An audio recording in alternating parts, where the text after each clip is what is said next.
Assalamualaikum warahmatullahi wabarakatuh. Saya Sakila Putri Lomotu dari kelas PAI 4C dengan NIM 20123106. Bismillahirrahmanirrahim. Alhamdulillahirrabbilalamin. Assalatu wassalamu ala asyrafil anbiya'i wal mursalin Sayyidina Muhammadin wa ala alihi wa sahbihi ajma'in, amma ba'du. Pada kesempatan kali ini saya akan menjelaskan secara singkat tentang garis-garis besar dan makna di dalam surah Al-Fatihah. Al-Fatihah sebagai surat pembuka di dalam Al-Quran yang mengandung makna keseluruhan ajaran Islam yang biasa disebut sebagai abstraksi dari inti ajaran Islam, ketauhidan, ibadah, dan akhlak mengikuti akhlak orang-orang yang diberi nikmat oleh Allah Subhanahu wa Ta'ala, yaitu akhlaknya para nabi, para syuhada, dan orang-orang yang beriman. Surah Al-Fatihah sesungguhnya telah merangkum berbagai pelajaran yang tidak terangkum secara terpadu di dalam surah-surah yang lain yang ada di dalam Al-Quran. Surat ini mengandung intisari ketiga macam tauhid. Di dalam penggalan ayat Rabbil Alamin terkandung tauhid rububiyah.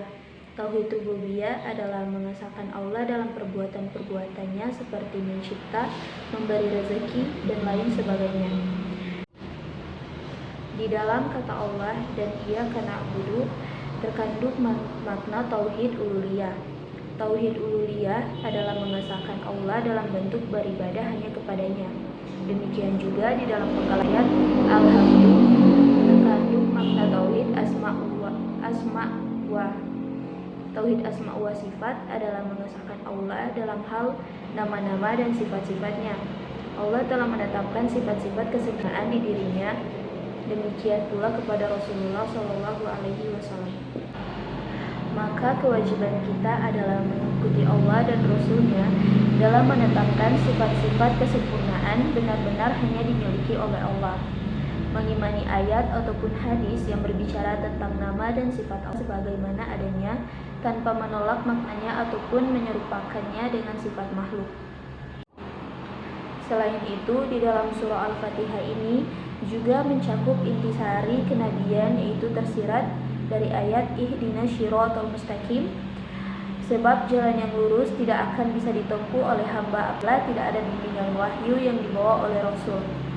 Surat ini juga menetapkan bahwasanya amal-amal hamba itu pasti ada balasannya. Hal ini tampak dari ayat Maliki Yaumiddin. Di dalam surah Al-Fatihah ini juga menetapkan bahwasanya amal-amal hamba itu pasti ada balasannya. Hal ini tampak dari ayat Maliki Yaumiddin, karena pada hari kiamat ini amal hamba akan dibalas.